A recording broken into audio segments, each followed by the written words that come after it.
Hey there, today I'm going to show you how you can approve or reject prospects from a Copilot campaign.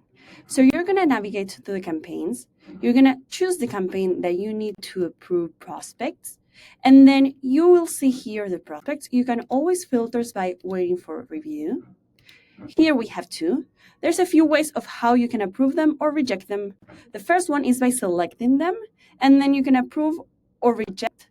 You can also select multiple and do the same just by a few and not only one by one. Another way to approve or reject is by clicking on the prospect.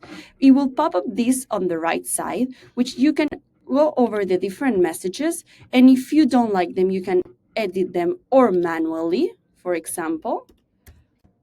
Or you can ask here and give an instruction to change it. Another way that you can approve prospects is in the Prospects tab. If you click there, you can go to the Waiting for Review and do the same process we did in Campaigns, but in the Prospects area. You can or select them or can click on them and open them here to go over the different messages. If you approve them, then you send them here. If you don't like and you don't want to send it, you can reject. Hope this helps.